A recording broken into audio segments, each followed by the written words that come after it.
this is. I'm trying to get a sponsorship from this company. It's called Honor Active. Shout them out. Honor Active in the building. Um. Okay, wait. Well, Before we start the show, I want to do this with you. Okay. I'm gonna ask you. I'm gonna ask you some questions, and you just have to answer. Man, I do not feel good. Oh, Ugh. you okay? Yeah. Don't be a woman. Yeah. It's the worst. I'm kind of grateful for that. Yeah. But you're every woman. It's all in you. Anything you want, my baby, I give it naturally. Whoa, whoa. All right. So before we start the show, this is recording, but this is just Okay. I want you to answer rapid fire. You don't have time to think, okay? First thing that comes into Okay. your head.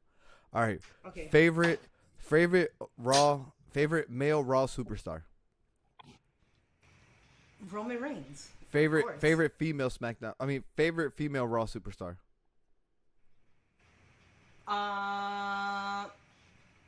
Oh, Maxine. Okay. Favorite SmackDown male superstar. LA9. Yeah. Favorite female SmackDown superstar. Well, does Rhea Ripley count, or does she count as both? No, she's SmackDown. Right? Okay, She's so Rhea SmackDown. Ripley. There you go. All right. Do you have a favorite male NXT wrestler? You could. Shiloh. Okay. Shiloh. Do you have a favorite female? The Puerto Rican girl that's the champion right now. Lola Vice. There you go. She's There cute. you She's go. Cuban, La Cubana. Yeah. Oh yeah. She's All right. Cuban. I thought she was. I don't know Your- why I think she's Puerto Rican. Your favorite champion on any roster. This could be any champion from NXT to Raw, Intercontinental, World Title. Favorite champion. Period. They have to be current, or it would Holding a title. Somebody holding a title in WWE right now, male or female. Oh, yeah. Okay. Who's the best wrestler on the roster, male or female, right now? Liv Morgan. Give me an underrated wrestler on the roster, male or female. Solo Sokoa. All right. Can you give me an underrated female? Can it be somebody I already mentioned? Is your list? Or something new? It's rapid fire. Is your list? Oh, Maxine. You think she's overrated or underrated? You put her. No, underrated. Okay. Underrated. Okay. Give me an overrated male wrestler. Logan Paul. Underrated. I mean, overrated female wrestler.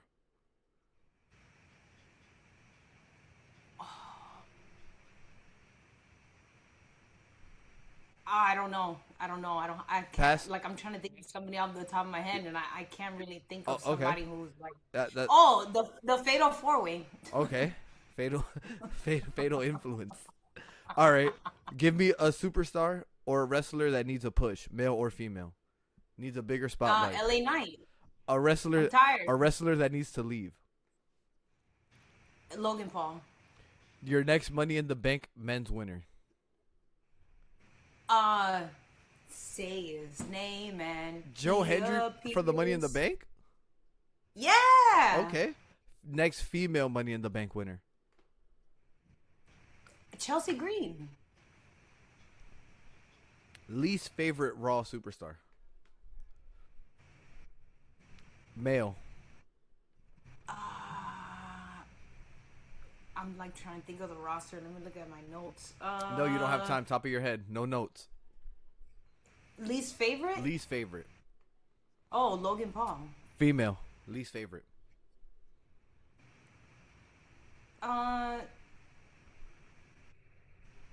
Pass. All right. Least favorite male SmackDown.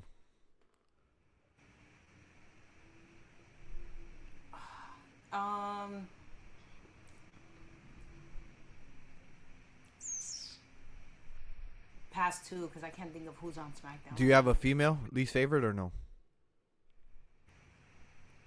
Well, is the Fatal 4-Way on SmackDown? Yeah. So them. Okay. Your second favorite. All three of them. Your second favorite male wrestler.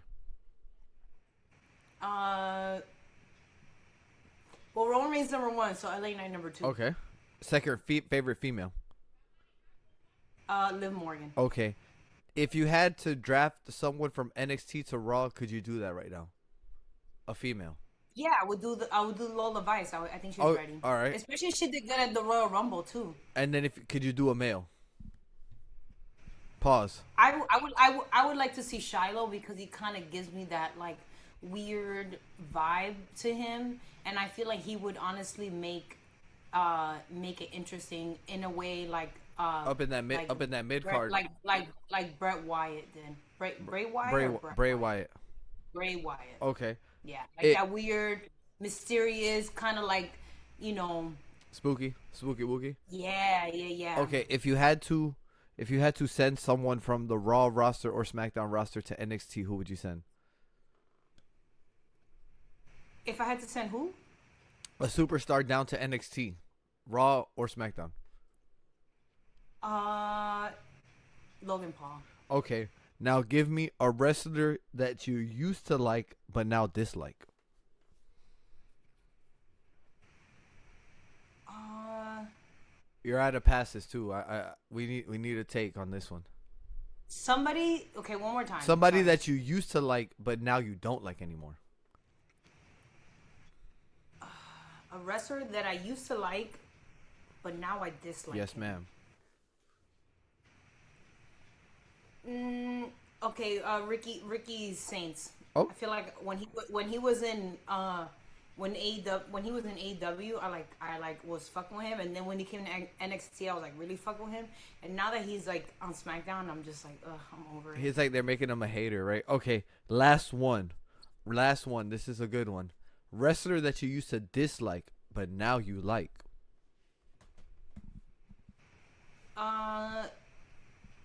Tama Tonga. Yeah. Yeah. He's giving me Goldberg energy, just not as big and on steroids. Who's next? Who's next? Yo, why you Who's next? why you disrespecting the Billy Goat? The Billy Goldberg, Huh? the Billy Goldberg. Oh well, I mean, it's the truth. Ah, He's definitely not that all natural. not anymore, I'm sure. Now he's definitely on some shit. For that Gunther match, he definitely had to be, Oh no, yeah, for sure. All right. So that was my sister's list. The reason that I even brought this up was because there's like a viral thing going around Twitter where everybody's doing it. And I know you haven't seen it, so I was like, I think it'd just be funny to like have you just rapid fire it, like off the top of your head what you think. So we'll do the comparison and we can make this like its own little separate video, like a short video. Okay. Yeah. We could title it like Michelle gets brutally honest about WWE entire roster. I hope this doesn't like Yo. affect my chances of them like let's say like we get to the point where we get like invited to like the training center or something and we gotta do an interview and we have to interview Logan Paul and he goes, oh, I thought you hated me. And Yeah. I'm like, well, I do. Like, Logan Paul nah, bro. Don't get me chinned by Logan Paul, please. Nah, never. Nah, Logan I Paul's don't think Logan. he's Yeah, good. Logan Paul is funny, bro. You seen that video of him where the fan went to give him dap? Like he went to give the fan dap, and the fan pulled it back. And was like, ah, that shit was funny as Bro. fuck. No, you gotta. Yo. You should send that to me so I can put it in the clip. Yeah, he was looking very blonde on Raw this week, right? What do you mean? Like he's just like his hair? like yeah, he like freshly dyed it. Like it didn't look like the natural blonde or the bleach. It looked like I don't even think he dyes his hair. I think his hair is natural. yeah, but this shit looked like yellow almost. It looked like he looked like Ken from Street Fighter. Like that's how like blonde his hair was. Maybe he used like the purple shampoo or something. What the fuck is? 'Cause you know when you do purple shampoo on blonde hair, it cancels out like the yellowness and it makes it brighter. I didn't But know it's that. only temporary. See, Like it takes out the brassiness. that's what we bring here at the Dominican Dropkick. We don't only just talk about the wrestling in ring. We talk about how the looks come together. You know, and like you know, I've learned things about tanning and different shit like that. Yeah, Oh yeah, like Braun Breaker for sure. Like okay, Braun Breaker on a fresh coat of tan had to at least do 3 coats damn. to get that. All right. Like you could use the body because when I tan the girls for the pageants, I use the Venetian, but then there's one above it and it's called like ultra dark, and that's like technically considered the competition tan, like for bodybuilders. Yeah. So I'm assuming that when they do the spray tan backstage, they give them the competition tan, and he probably goes at least Bro, 2 to 3 times. I always thought that they just went to like their own, like they handled all that shit like on their own. Okay, that could be a possibility too. Either A, they hire an independent contractor that comes and does the temp for them, like while they're backstage, or B, they go to somewhere in the local area and they get it done. Right. That's what. The way he looks is not the look of a tanning bed. Right. But all right, because that's how I feel about the barbers on WWE. Yeah, so like probably Roman, if he gets somewhere and he needs a haircut, he'll probably DM a local barber in like Baltimore and be like, "Hey, can you come cut my hair?" Right. But that's true because I feel like if WWE had like their own barber, they would promote the barber. No. Because they don't promote any of the hair and makeup team. That is also true. Is like I've seen like Charlotte do it. I've seen Chelsea do it. When they make their post on Instagram, they'll tag the makeup artist or the hairstylist, and they're part of like they're on payroll with WWE. Right. But it's crazy. That's the only time, but like, or in the credits too, like, cause technically, like when you work for a television show, which is essentially what it is, you get what you call IMDb credit. So it's like basically like a television network. And you get like it's like your accolades. So like when you look up my name, you'll see me for Dance Moms. Right. My name will be on there, Michelle Cuevas. I don't know if it's Ana Michelle Cuevas de Rosario, like my whole name, or if it's just like Michelle Cuevas. But I have an IMDb credit because I've worked on a television show called Dance. You know what's funny? You know I've always been jealous of you for having the 2 last names. Oh well, technically, me not to dox myself, I'm technically now Cuevas O'Loughlin. I had to drop the Rosario. Damn, but you still got 2 last names. Because I'm now married. Right. Yeah, I'm basically like Kim Kardashian. Right. But still. Kim Kardashian. But it's like it would have been cool. Like imagine like I was like a boxer and I was like Cuevas de los Rosario. Oh yeah, I don't know why you didn't get the Rosario part. Because I wasn't born in Puerto Rico. I think it's kind of because I was born in Puerto Rico. Yeah. Yeah. It's like fucking. Not a decision that our parents made. Nah, I mean you're still an American. Still, I'm proud to be an American. There we go. All right, well we're here, ladies and gentlemen. This is episode 15.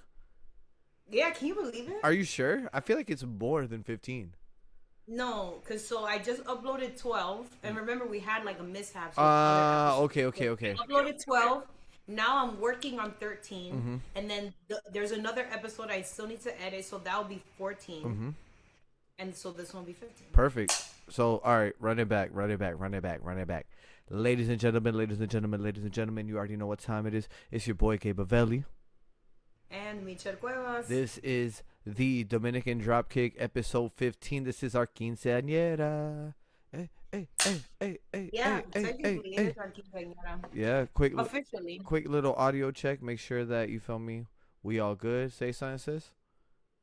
Check. There we go, baby. We live. All right, let's get right to it. How you feeling? How was your week? I feel good. I had a long week, so I had to work a pageant this weekend. So summertime is just pageant season, and it gets a little bit crazy. So I didn't really get to sleep for like 3 days. So this morning, instead of going to the gym at 6 a.m. like I normally would on Wednesdays, I actually like slept in. So I'm gonna go to the gym after this. So I feel like very like well rested today. And yeah, I got to do the new team for California, which is great. And then I'm also going to I got to do Miss Universo Ecuador, Nadia Mejia. So that was really great. I'm gonna post about that. And this weekend we have shout out to Juan with the WrestleMania. We do have Saturday night's main event / bingo at Baby Bros Pizza here in downtown Long Beach. Yeah. And then Saturday night main event looks like it's gonna be good. Yeah, it actually looks really good. I'm most excited for the Danhausen fight. Sorry if you see like a freaking horse fly. Yeah, it's just on your ass. All right, I'm sorry. I didn't mean to interject. Go ahead and finish up. Sorry. So we have that going on this weekend at Baby Bros Pizza. So I'm super excited for that. And then what else? So then the next event I have is August 1st and August 2nd. We have SummerSlam. So then after SummerSlam, I go to Vegas for Miss Grand. Then I'll be a week in Vegas, and then I come back home for like 2 days, and then I'll be in Miami with you. So to celebrate our brother's 40th birthday. So I'm really excited for that. And then we have Miss USA, and you know, hopefully everything works out the way it's supposed to. And I think tonight is a full moon, so I'm gonna write down my manifestations, so everything goes according to plan. And then and then it's September. Then it's your birthday. Yeah. And then we have Money in the Bank sometime that that within that time frame. Yeah. Then we have then they announce War Games is actually the week of Thanksgiving. Yeah. That's awesome. I as much as I don't want to go to Houston, I kind of want to go. Bro, honestly, wrestling on Thanksgiving weekend is the tradition. That's how it always was. Survivor Series was always on like November-ish. You know, that was like the big four. It would be SummerSlam in August. When they did it in San Diego, did they do it the week of? No, it probably didn't. It probably didn't fall because of, like, you know how the calendar works and shit. I don't remember. It's always the week or the week before. Always that. It's always within that time. Because even if you go back and you watch, like, the old Survivor Series, like, it's always, like, Hulk Hogan, like, yeah, dude, Thanksgiving, I'm grateful, and I'm going to slam him on his head, brother. Like, you know, like, that type that's hilarious. Yeah, that shit was awesome. Yeah, so then once we do Survivor Series, I'll have two additions to our family here at the Dominican Dropkick, because we're going to get 2 puppies. Oh, shit, you're getting puppies? I know! We actually, you know what? I definitely want to name one of them Dodger. So maybe we should think about the other name. Why, if you have 2, you guys can put it in the comments or something. Why don't you name them Bree and Nikki so they could look but they can't touch? The Bella twins. That'd be fire, right? Yeah. Or maybe name the other one Penta. Yeah. Penta, deja eso, coño. He gonna look at you, cero miedo. Because technically, those dogs definitely that have cero miedo. They be jumping off. You ever see? They shouldn't be doing that shit. You never seen that video of it's like Penta and like this dude's wife is yelling at him, and he's like, and then he's like cero miedo, and then she like starts whooping his ass, and Penta's like, I ain't tell you to do that. Speaking of Penta, I just saw the most wholesome Penta commercial. Let me try to bring my mic up so make sure that I sound good. But I just seen the most wholesome Penta commercial. Where it's like Penta's like, don't speed. He's like, yo, if you know, I understand. I have cero miedo in the ring, but on the road, I drive safe. Send that to me.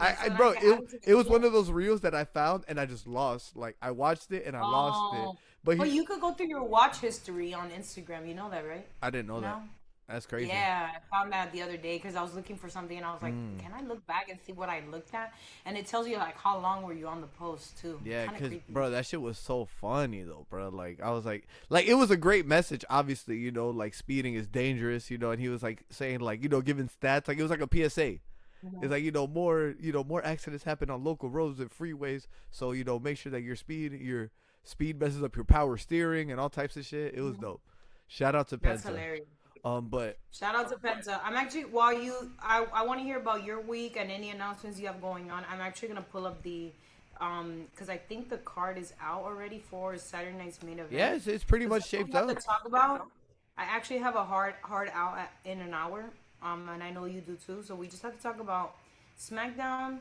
We have to talk about Raw, and then let's do the predictions for SNL. Let's get it done. All right. So before that, I mean, yeah, my week was cool.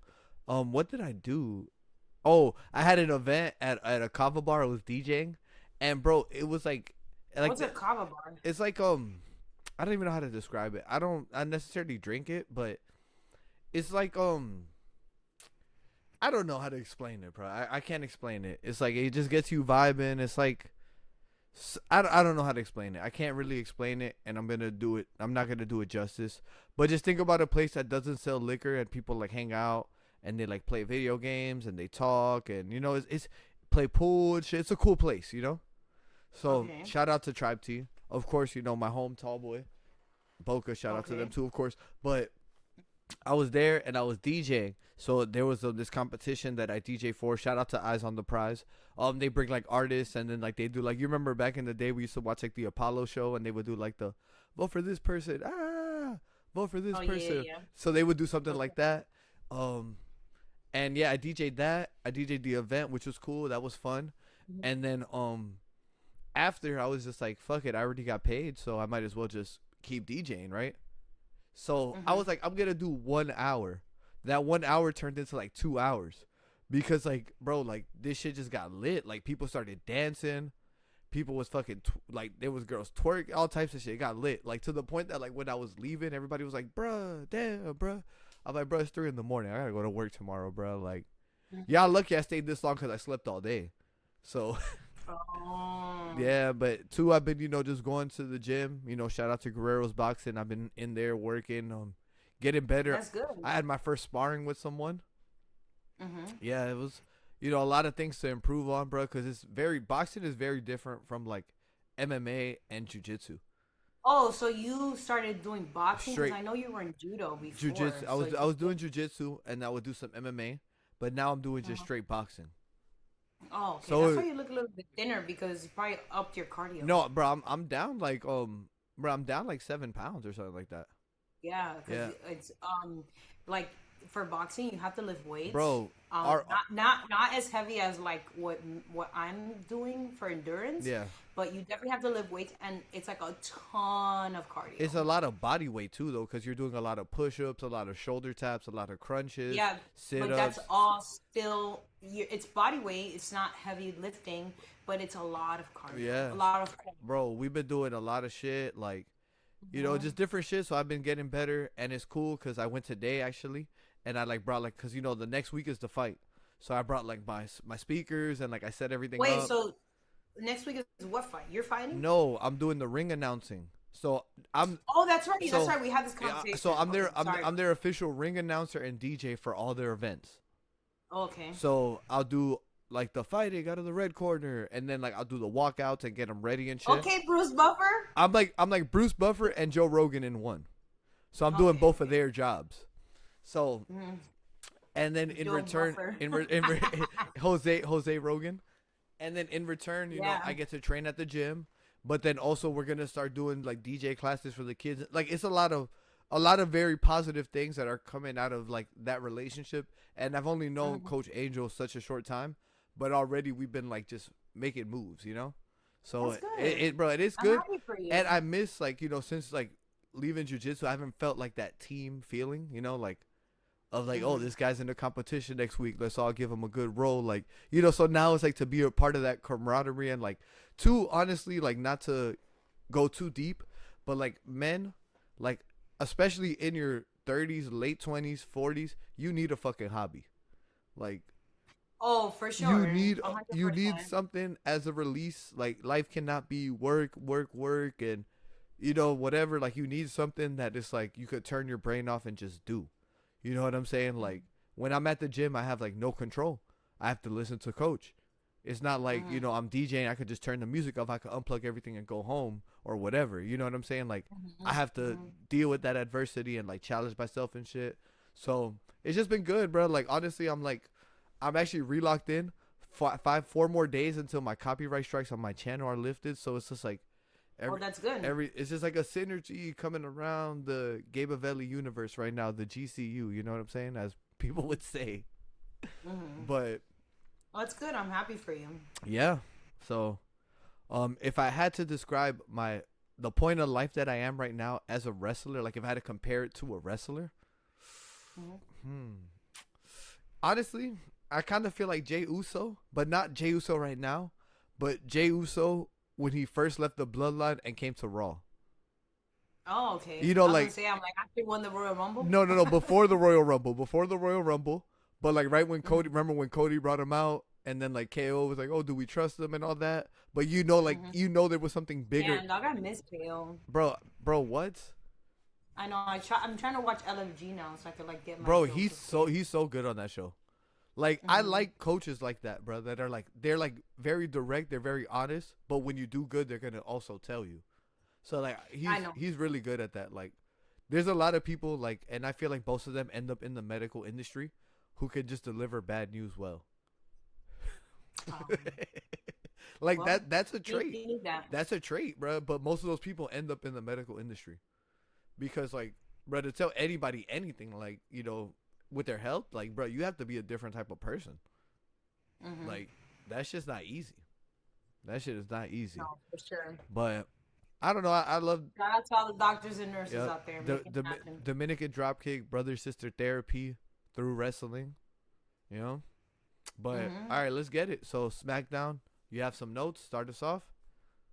I do. I actually got to watch it. And I actually like the fact that this is like a 2-hour show. Because it feels so much better watching it. Like, it feels faster paced, right? Not even just faster paced. It's just sometimes, like, I feel like as much as I would like a 3-hour show, I don't have time for a 3-hour show. I agree. Does that make sense? No, I agree.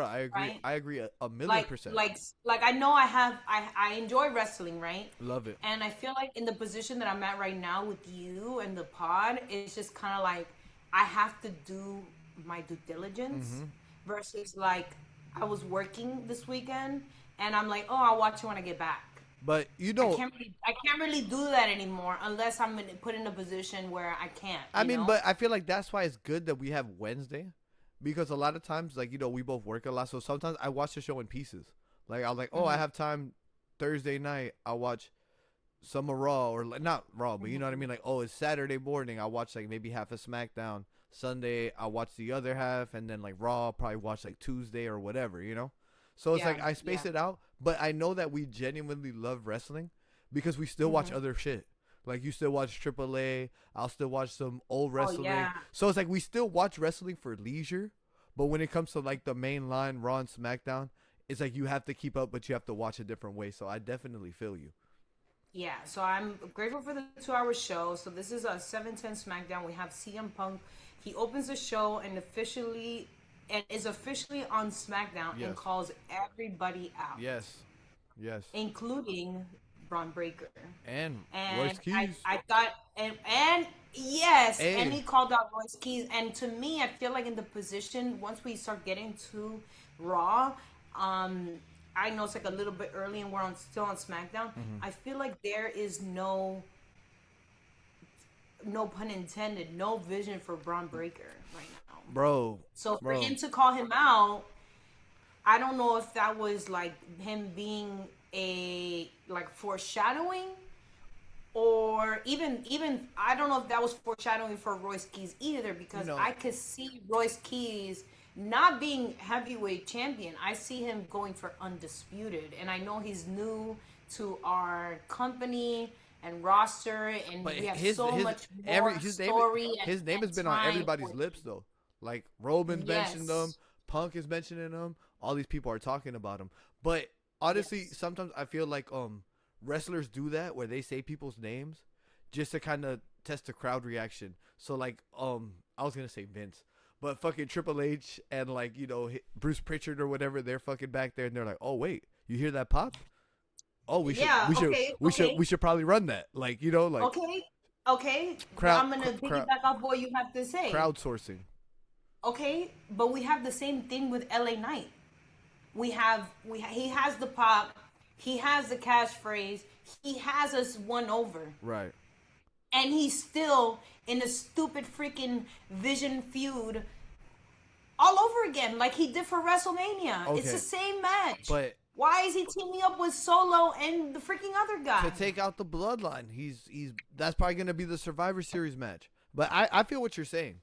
I mean, I'm so frustrated. Honestly, I'm so frustrated. But honestly, you got to understand, in WWE years, LA Knight is still pretty young. He's only really been on the roster like 3-4 years.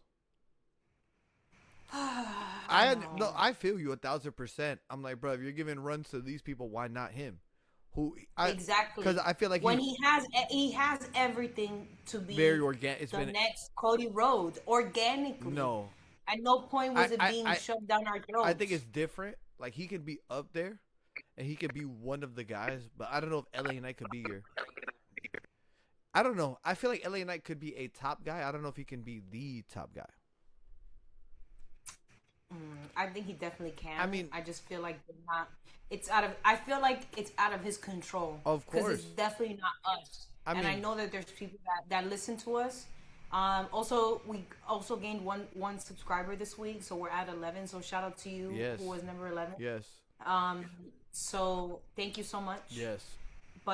But yeah, I know that there's other people that feel what I feel, the frustration of LA Knight being stuck in the same storyline over and over and over and over, and not being pushed to the next level. Because we need somebody else, even if it's just constantly chasing the title and facing adversity. Like, I'd rather want that than him feuding with the Vision and But that's the Bloodline over and over and over. but who's in the title picture? It's them. So he's technically doing that. Like, technically, what you're saying is what they're giving him. Bro, they could put LA. They could put LA. I just don't see him fighting Roman Reigns. He already fought him. He already had a whole feud with him. He was on Roman Reigns. He gave Roman Reigns one of his best feuds.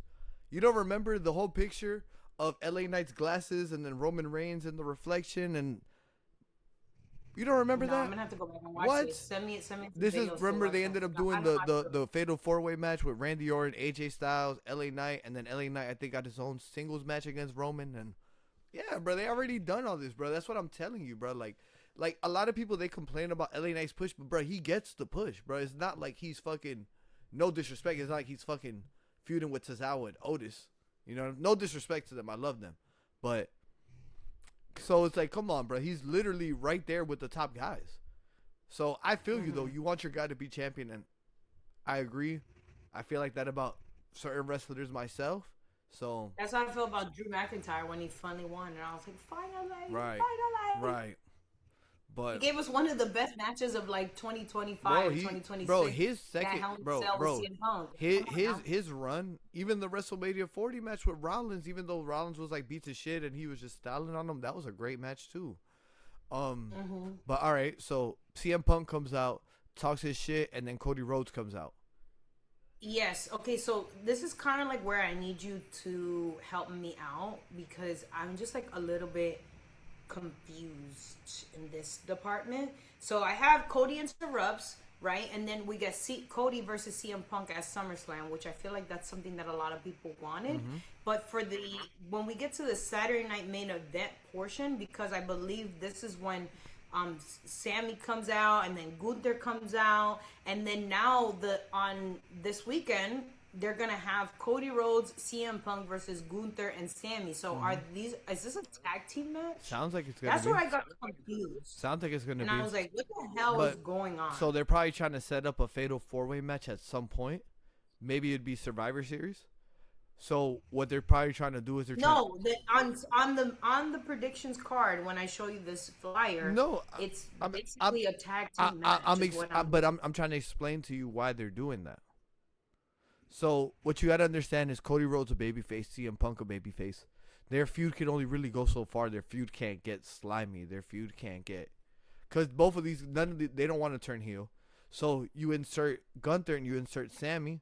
They do some heelish shit. So the reason that they're gonna do a tag match on Saturday is because they want to get these 4 guys in the ring together, and then they can start maybe working out spots or motions or things that can naturally happen, so that when they have their fatal 4-way match, they've already all been in the ring together at the same time and understand each other. Yeah. So you think it's like a warm up? Something like that, yeah. And I think Sammy and Gunther will beat them. Sammy and Gunther will beat Cody and CM Punk. Really? I think so, yes. So who do you think is gonna be like the leader of this match? Gunther's gonna get the pin. CM Punk and Cody Rhodes are gonna have some sort of misunderstanding, a misfire, something there, and then Gunther will come in and either choke him out or powerbomb him or whatever. Oh my god! I hope we don't get the choke out finish. You know it's coming. It's horrible. It's the worst thing I've ever seen. I'm gonna just close my eyes. Yeah. But shit, I bet you. So then we have. Sorry, go ahead. No, I was gonna say, if Gunther put you in that shit for real though, you going to sleep.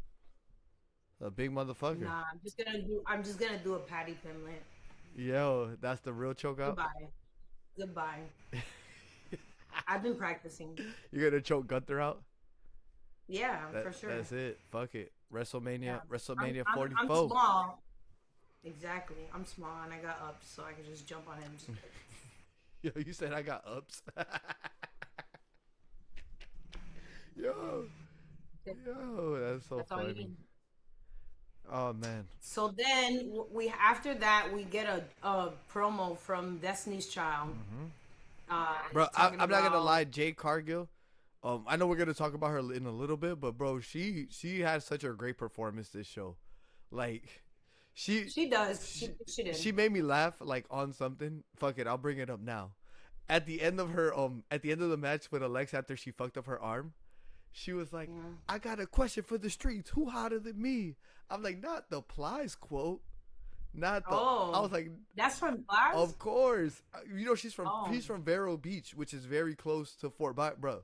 I was like, not the. I was like, I never oh, thought I would hear a Plies reference on Friday Night Smackdown like that, but it was just like, that is I was like, hilarious. yup. I was like, damn. I was like, damn. I'm a bigger fan now. I gotta put her in a different echelon. She said, I got a Yeah, question for so the streets. Who hotter than me? she had a promo with Jackie Redmond Yes. or Kathy was No, that's yeah, or no Kathy no. Kelly. Redmond is SmackDown. Kelly is Raw. Okay, so it was with Redmond. And then so then we get their fight, but even before then, we have Finn Balor versus Tama Tamatonga. Tonga. And Finn Balor wins. Yes. I feel like this match was like a little bit short, It was a good match in though. my opinion. I thought But I I also feel like we're on a 2 hour time constraint, so I'm just okay with what happened. I thought Tamatonga should have won. No, I think Finn Balor did a lot better. I don't know because But I but feel like that Tamatonga. sets up the feud of like, which I don't want to see best out of 7, but I definitely would like to see them fight maybe 2 or 3 more times. Maybe a hardcore like stipulation match or something. No street fight. I'm No? freaking tired of it. No. Damn, you see what you think we're getting too many street fights? Because you know what it is, honestly, honest to God, you know why I don't like street fights in WWE anymore? Because they don't wear jeans to the ring Because like they used to. no, because I saw a street fight from AEW, Uh, and ours looks so like you're PG. talking about the one that we watched, the one that we really liked, the Like a Dragon one with Chris Jericho and all them. That they were like, oh, No, the this, one we watched with the Asian wrestler. Takeshita, yeah, that one was, bro. Yeah, You know and then what's funny, they were at the concession bro? You stand, know and what's then funny? he freaking slammed them to the concession stand. Then he climbed on top of the beer cooler, and like gave him like an elbow from the beer cooler, and it was just kind of everybody's like, ah. Bro, you know what's So funny? I feel like that was like so much more entertaining. That's one of my favorite matches ever. Like I like really, It's a great match, I and really I love don't watch that match. AEW like that. And It was awesome. I think we were watching it on the phone together. I bet we were both. It was an We were awesome both watching it match. at the same time. Cause I remember we So were. that's why I'm like, Yeah. bro, these street fights that we get at WWE is like not good, not good. I think the best one was remember it was with Jacob Fatu recently, Damian Priest and they were fighting. or Drew McIntyre at WrestleMania. Actually, no, No, there was a street. Remember the spot where Damian Priest fell through all those tables? No, damn. That was a good one too.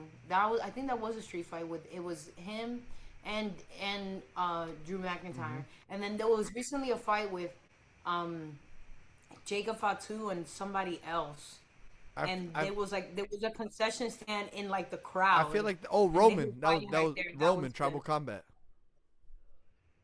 Was that the tribal That was combat? the Tribal Combat match. Oh yes, yeah. Yes, So that yes, one was yes, good yes, too. yes. So to me, I feel like if you're gonna make a street fight or like no rules, like There has to be. I So want. you're saying I that want the, all your street fights involve concessions. If there's no concessions, it's not a good street fight. yeah, like give me more than one like setting.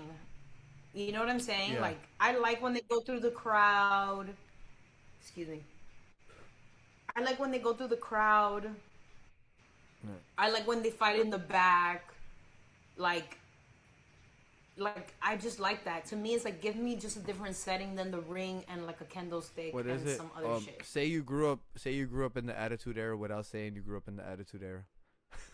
Yeah, like because it's a street fight, so it's not something that we get all the time. So like, give me more than the ring and a power bomb through the announcer No, table. just my favorite thing was that when they would wear the jeans to the street fight. Like like they would wear the jeans with the heads wrapped and like the boots or whatever. Like it made it look different, so it's like, oh, this is like this isn't just a regular match. This is like some shit, So I always liked that. I feel like detail. I don't really remember watching that in like real life. I remember watching that in I remember that when we used to play the video game. Yeah, bro.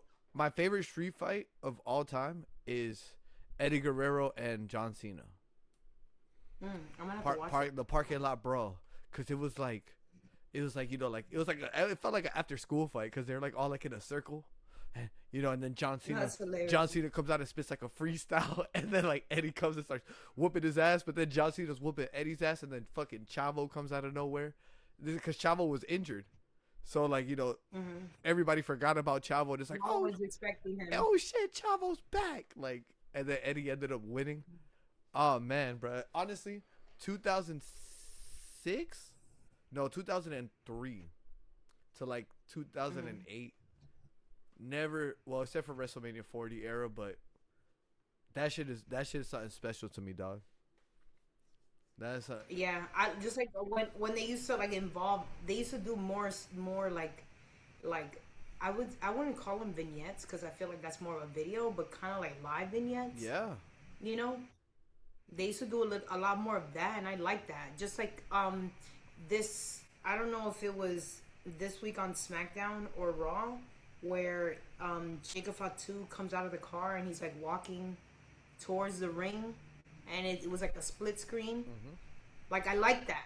Yeah. Give me more of that. See, and that's I think it was on SmackDown this week. I feel like the thing about WWE is that they like try shit and then they just keep trying shit instead of like sticking to something. Cause remember they used to do the walk to the back promo all the way to the entrance. They don't really do that as much anymore. No. Yeah, they don't really do that. I feel like they've been trying it, but not really. Yeah, I think it was this week on SmackDown. A lot of shit that they do is like trial shit. What were you saying though? Sorry. Yeah, but it gives that. So I feel like this week when Jacob did that, it gave me like how you mentioned one week that we were talking that you wanted to see more of like. Now that I'm associated with Roman, where's my champagne and where's my caviar? Like, where's my lifestyle upgrade? That's kind of what he gave me. Nah, hey, he got the chain. Out of the car. He got the bust down watch. Like, yeah, he's been up in his shit. He's been up in his shit. So after Finn Balor beats Tama Tonga, Tala Tonga kind of runs in. Carmelo Hayes giving. Oh, go ahead. Well, yeah, no, that was just a minor detail. But let's go to Carmelo Hayes. Cutting his promo with his Carmelo Hayes promo really good with his Cuban link jacket. You seen his jacket? I wasn't watching. I was only listening. So he had like a jacket. Yeah, he always wears like his black leather jacket, but it has like a lot of like chains on it. It's pretty cool. It's pretty cool. So I like that he did a really good promo, and then Jimmy looks for Uso and Jacob looking for Royce.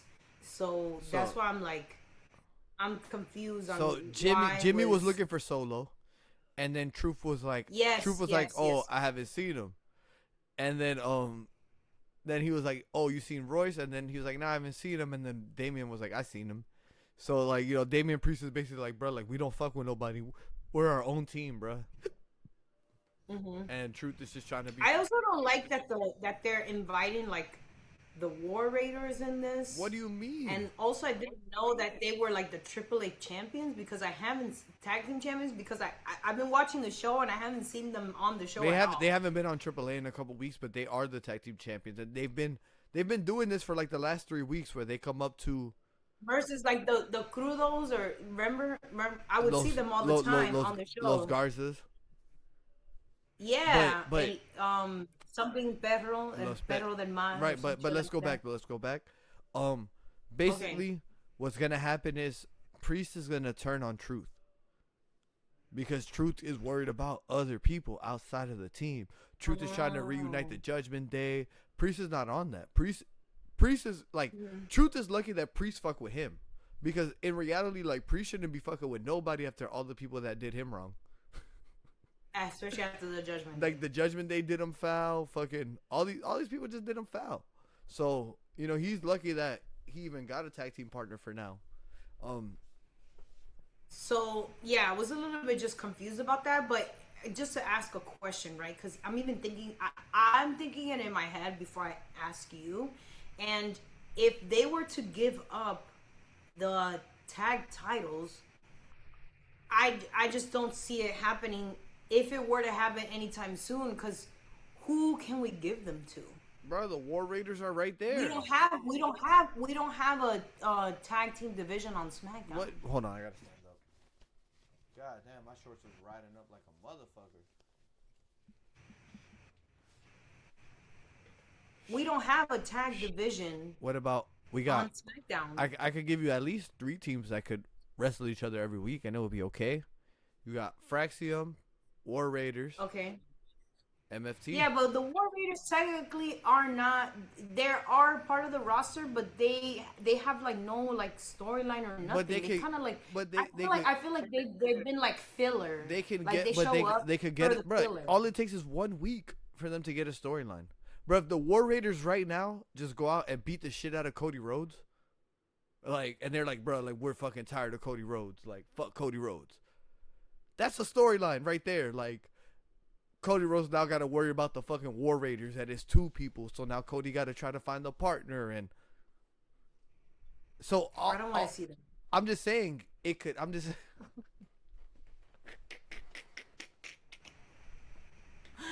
Oh my god. Yo. I don't want to see them. Yo, but no, dead ass though, dead ass. Anything can happen. So yeah, there's no there. Who okay, Fraxium. And who else? Who else will be qualified to get the tag team MFT. title? I don't see. You know what it is? I feel like they're together because they're related. But they're two singles guys. They're both trying to do 2 single runs. Why? Even though they're together. All right, I'm gonna ask you a question. Why do you think that? Why can't WWE have both of their tag team divisions running well simultaneously? It's always like one show's tag division is good, the other one is shit. Yeah, so they're never good at the Street same time. Profits killing it. Yes. But I also feel like that about the singles division for men and the women. But I'm asking you, just if you had to take a shot in the dark, why do you think it's like that? I think honestly they don't have enough people. And if they do have enough people, like enough writers, I think they're cutting corners and they're putting a lot of pressure on them to write 2 shows. Okay. And it's like me, right? And this is the best way I can explain, right? I'm at a point in my career where I need to start outsourcing help to run some of my Instagram. Because I have 3 Instagrams. I have my makeup page, I have my personal page, which I want to start doing like more fitness content, more lifestyle content, and a little bit of wrestling in there. But I also have the studio page. And me, I'm one person to run 3 pages. That's really hard. And I feel like that's kind of like where they are in behind the scenes. Just my opinion is that I think that they have a team of writers, let's say like 6 people, right? Let's make an even number. 6 people, and all 6 people are contributing to both shows. But that's crazy because it's like, bro, they're a $1 billion company. Drake got 30 writers. They should have 2 teams. Right. But with Team SmackDown and Team Raw. So you're not overthinking and almost like it's hard. It's hard being a creative. So imagine having to create for 2 shows. If I had to give you some light at the end of the tunnel for all my tag team wrestling fans, this time on Raw is the first time that there has been any type of personal feud for the tag team titles in like 5 years. With who? With Otis and Tozawa versus The Vision for the tag team. Okay. We're gonna eventually get there. We're gonna get to that because I've kind of formulated my opinion, and then I also listened to other people in our community to kind of like not take their opinion and make it mine, but also kind of like get other Right. feedback on like maybe I missed something. But I have a lot right. to say We'll, about we'll that. we'll we'll talk more about it, but overall, this is the first time that there has been a feud for the tag team titles that is bigger than just you're a good team, I'm a good team, I want the titles. You know, like this is bigger than the match. So feel how you want about it. It's still pretty cool. But all right, so where are we right now? We're So at then we heard Gunther talking, but I missed that whole part. Gunther was I just have talking. I just have written down Gunther. That's He was it. he was I don't have. he was advocating for his title shot. Nothing. Is Really. that what he was talking about Yes, to Nick Aldis? he was advocating for his title shot, but then he was also just calling Nick Aldis a punk bitch, as he's been doing for the last Okay. 3 weeks. Yeah, because I saw it, but I didn't have any audio. Like my audio went out. So I was like, wait a second. I fuck with Nick Aldis. I ain't calling him a punk bitch. No, me either. No, I fuck So with yeah, I fuck with Magnus. Gunther had his moment, and then Jimmy and Jacob confront Royce, and then Jacob isn't with it, and now it's Royce versus Jimmy. So I was a little bit confused about all of this. So it just goes back to because- the essence of Jacob Fatu, which is I don't give a fuck what any of the Usos have to say about anything. I only listen to the tribal chief Roman Reigns because that's what I'm obligated to Got it. That's Got it. it. And I don't since give a Roman fuck. didn't put out an order to say to do anything to Royce, he's not getting in. do. And on top of that, he fucks But with I Royce. don't even know where this Jimmy and Royce feud even came from. So basically, what happened is Royce Keys and Jacob Fatu were together on the Indies for they said about 14 years. So yes, I know as- that they're like friends. Right, But so where as did a- Jimmy come in this because picture? Jimmy's just saying mind your fucking business. So he's like, who the fuck are you to tell me to mind my business when I don't have any family? Like Jacob's been there since, because you know Royce Keys, you know obviously the situation where he lost his brother and everything like that. Rest in peace to his brother. Jacob Fatu stepped up and was that big brother for him on the Indies, and really taught him Got the it. ropes because wrestling, you know, saved his life. You feel me? So with all of that being said, they have a special type of connection. So it's like saying like if like I just started drinking more than I normally do, or you just saw me like on Instagram Live and I'm just drunk and acting an idiot, like you would tell me, yo, Gabrielito, like I love you, bro, but like you got to get your shit together. So Royce Keys feels like the nigga that like it was my boy, the person I looked up to, my big bro is going out like a bitch because he lost his match. So I'm trying to bring him back. I'm trying to remind him who he is. Jimmy Uso sees that. Jimmy Uso wants to keep him under the bloodline control. So he's like, nah, bro, mind your fucking business. You're not part of our family. And then that's why they had the match. Got it. And I was a little bit confused about all of this. And then Solo is trying to distract Jimmy, and Jacob beats up Solo. Jimmy. No, yeah, Solo. beats up Solo. They go like over And the then barricade Jimmy- and shit. Yeah. He's like, he goes, don't make me have to do this. Yeah, that was. I'm And not gonna let's lie. talk about Solo's outfit. Yo, Like, I want a red suit like that. the socks were crazy. That was like the part that stood out to me the I most. like his outfit. It was dope. It was a dope Wait, fit. it's giving me like The Rock. Remember when he used to wear the turtleneck? Yeah, but no, it was crazy. Yeah. That part was like the most intense part of the show when Jacob Fatu was like, "Bro, next time I'm gonna do it to you." Yeah. I was Oh, like, when he put the chair over him. yeah, I was And like, was like, I was, and I he was, goes, "Oh, I basically changed his mind." I was fearing for my life, and I was sitting down, watching TV. I was like, shit. I was like, bro, don't do it. But that was intense. And then, Then Sammy crashes out, right. and Punk runs into Finn. But Yes. I don't know what they were saying. I missed that part. It I was, just saw yeah, it, but you I know, don't know what they said. basically, like, you know, babyface to babyface, I'm gonna see you down the road. You know I love you, right? You know what I'm saying? That type of shit. Nothing too crazy. Then we have Jade wins, Yes. and Alexa gets hurt. But I don't know if this is like a real injury. No, 'cause the I mean- chisme is that she's injured for real, and they needed something to do to write her off. I could see to that. give her time off. I can see that. So that's kind of like the chisme going around with that. I got a question That's for why the she streets. did that with the arm and the chair. That shit and all was, that stuff. bro. That shit was crazy though. Mm-hmm. All right, I'm lying. That was probably the most intense part of the show because she had the ill intent and she followed through with the ill intent. It also just gives her more of like that heel Bro, honestly, vibe. bro, Jade Cargill is having a very similar year to Nia Jax a couple years ago, where like that perception of them starts to change. Of like Yeah, they go except from without actually no, hurting this is people. after she stopped hurting people. This is after she stopped hurting people.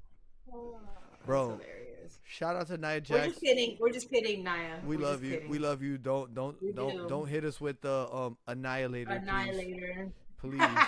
Actually, I would like that. If you want to pencil me in your schedule for that There one, we I go. would. There we go. But yeah, Um, that Jaded and the whole shit was dope. She had a question yeah. for the streets: who hotter than Jade? And right now, I say nobody. She's doing her shit. She got the women's division on Well, lock. well, because Rhea's on a break, so until she Exactly. comes back. Well, she gonna have to see the real dog.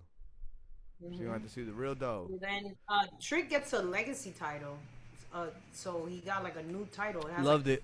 fucking fur on Loved it. it. Loved it. Yeah. It was sick. And I still like that we still get to see I don't like how they're Lil calling. Yachty. I don't like how they're calling it a legacy title though. It's like weird. I mean I thought that's what it's called. No, they just started using that term. It's like some marketing shit, but whatever. It's just like a custom title. They would never say, "Oh, here's your new legacy title." Like it would just be like, "Oh, I decided to change it up." But I fucked with it with the white fur. That was cool. Yeah, I like it. I like it. I want one. That was cool. That was very cool. So that, and then we get a match with Trick and Carmelo. Right? Yes, yes. Yes. And then this is like the biggest like shocker of the whole thing. Is it Baron Corbin? That's his name. Baron. I don't know Baron why. I don't know why I Corbin. want to call him Corbin Carroll, the guy that's on the Diamondbacks. I don't know why I want to call him that name. I'm sorry. Baron So Baron Corbin. Remember, he was cut. You remember when we did that episode of all the cuts? He was one. Nah, I think he got cut He before. was on the list. I thought he got cut before that. Bro, I feel No, like we he did an got. episode I that feel like he was got on the released a cut couple list. years ago. He got released a couple years ago. It's been more than a year. I feel like he was in that episode that we mentioned. Maybe. So he makes a comeback, and I would like to know, what do you think about that? And he also beats up Trick Williams, so they're trying to insert him into the U.S. title scene, which I feel like we don't need it. Like I like the Ricky, the Carmelo, and Trick we got going on. You know, I don't think we need a fourth. I think it's becoming a crowd. So what do you think about bringing him back? I think it's kind of a good thing because I feel like you really don't want to burn out Melo and Trick. Like you want them to feud, but you don't want them to feud for too long right now because like their feud is a WrestleMania main event. Like once you can get like the video packages and everything straight and they have time, that's a WrestleMania main event. So maybe to make it so personal and go all the way as far as they know that they can with the material that they have, maybe they don't want to do that too early. So maybe if you insert someone, maybe that would take Melo off of there, and then Melo will start feuding with Corbin, or maybe Trick can start feuding with Corbin, and whatever. But I mean, I'm not horribly upset at it. I never really had a problem with Corbin. I thought the sad and happy Corbin was like the best versions of him. Where like I mean, I don't really have a problem with Corbin. I just feel like he falls in the category, and this is just my opinion, the category of Liar Valkyrium.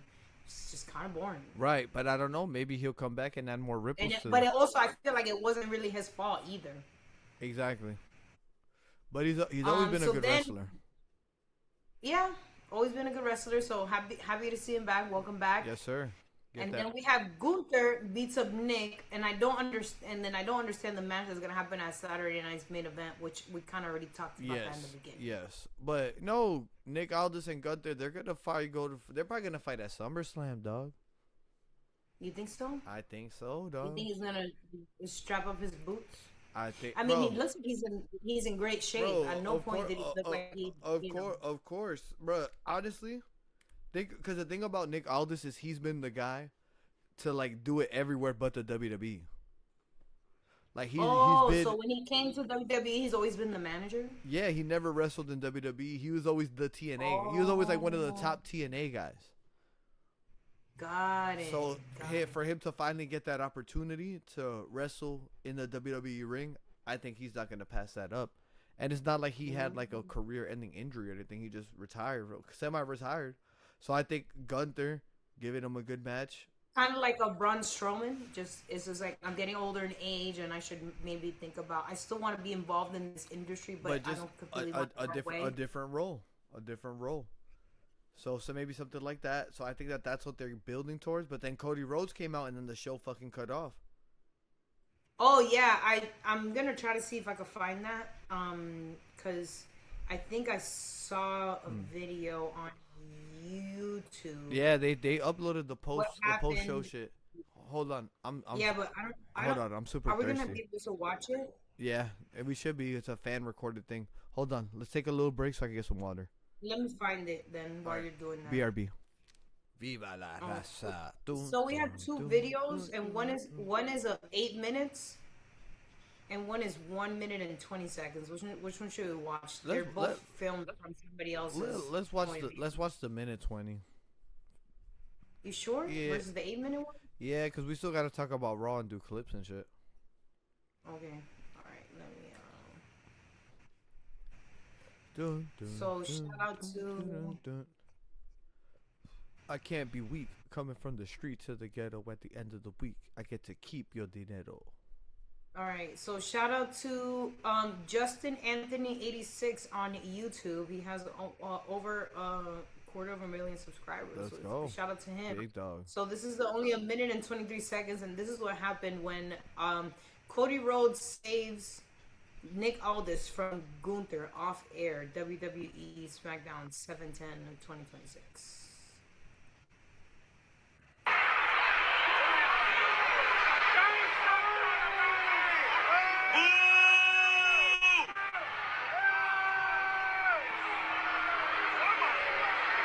You gotta love a boo.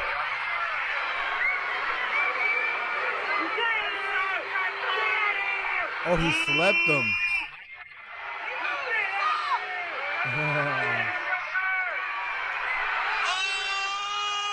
Yo, what's wrong with him? Bro, Gunther has to be stopped. Let him go! Gunther has to be stopped. I just don't know what is benefiting from him. Get off of him! Okay, sorry, I'm gonna turn it down a little. Oh, this guy had really good seats. Yeah.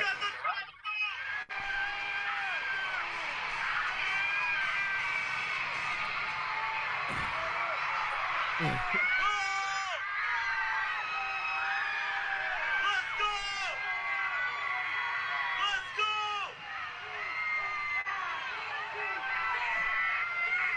Wait, where's Nick Aldis now?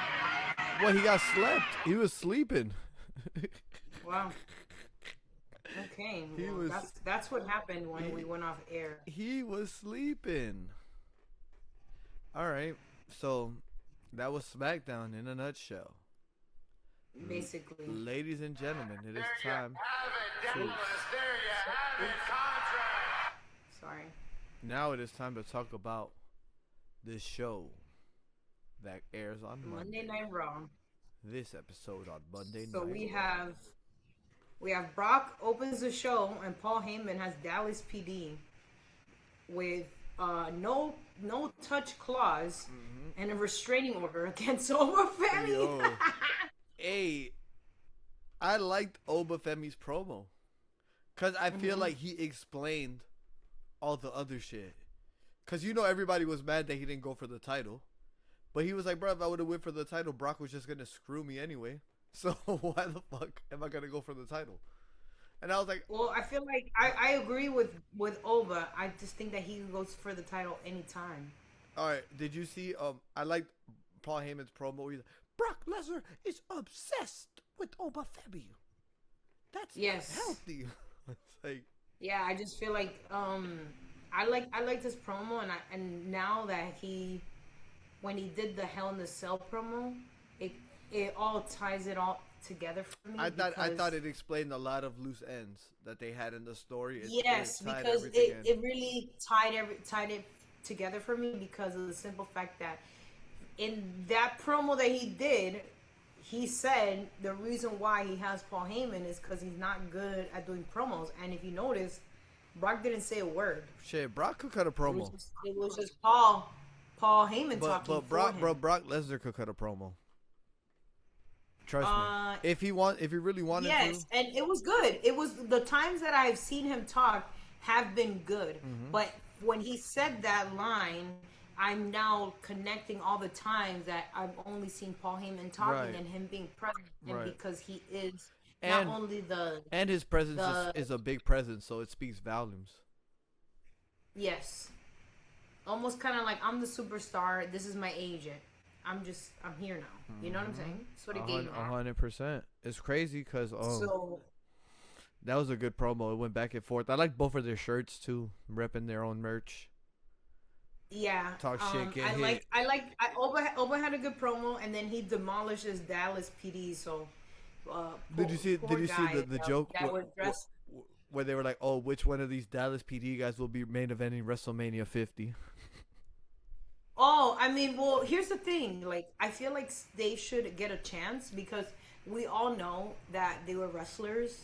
You know, of course. Whether they're on NXT or other shows. No, they're not on. They're not on nothing. Or in development. No, you know? they're like indie guys, like local indie guys that they pick up and they have them. Okay, that's my point. Like, at some point, like for you to take the guy that Oba threw out the ring, the black guy. Like, for him to take that bump from Oba, I feel like he deserves a dark match. But that's the thing that's how a lot of that shit happens though. Like, they'll take like a crazy bump like that on TV, and they'll be like, "Oh, wait, can you do that? Oh, fuck it, give him a tryout." And then they'll have like because at no point am I gonna take that from Oba. He threw him like a sack of potatoes. I'm not doing that. So I feel like he did a good job. I'm not gonna lie, wrestling is such a fucked up place where it's like, if I'm on the WWE roster and then like I have to give somebody a tryout match to take my job. What? Like, all right, let's say I'm on the roster, right?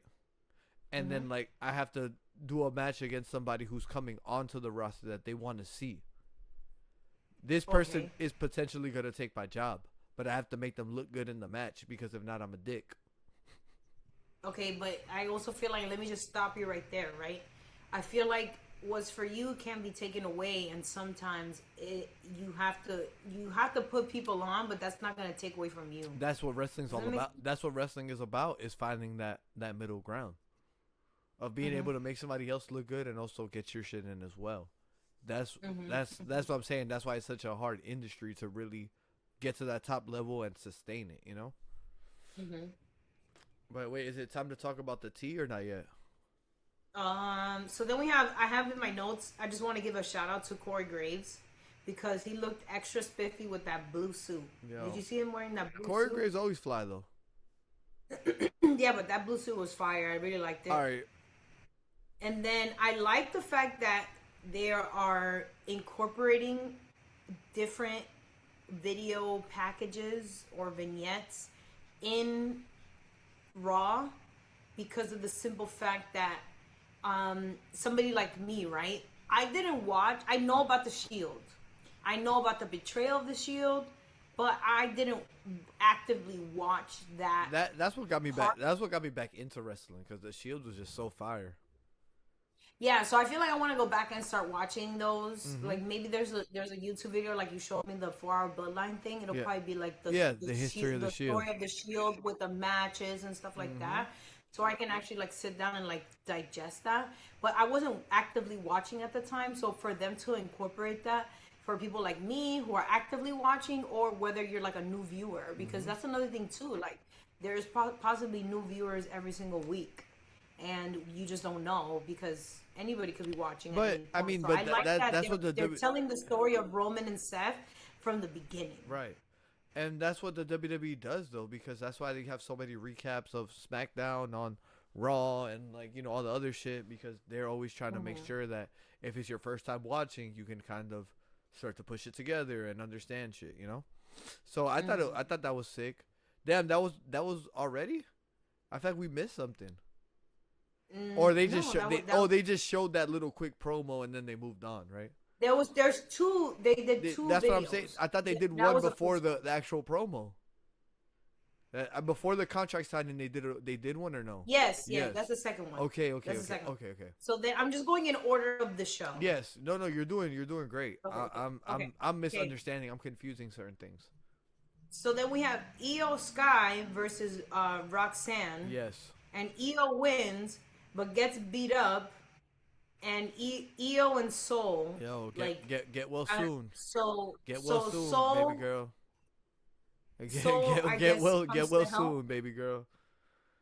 Get well soon to Sheesh. who? Soul Ruka. Bro, that power bomb on the post? God. I mean, I feel like it'll be fine. I know. I'm over exaggerating, but God, that shit. Bro, I'm not gonna lie though. Fuck Raquel Rodriguez, bro, because she's so fire and she makes us believe in her. I love Big Sexy. I love man. her too, but I'm just saying she's so fire. She's so good at what she does. She makes us fucking believe in her, and then they just fucking pull the rug under her, bro. She should be the Intercontinental Champion. I don't give a fuck. She should. What nobody says, should. bro. She's my new Chelsea Green. She should, and I just don't know why they're not doing it. I don't know why they're not doing that. I don't know why they're not pulling the trigger of them being pinned all against each other. I like them. I feel like they have both of them have beef with each other. Like right. She has beef with Rox, and she also has beef with Big Sexy. So it's just kind of like, what are we doing? But I also think that if they can do it for the male version of the Judgment Day, where Damian Priest could chase the title, win the title, Balor could chase the title, like why can't they just do that? You know?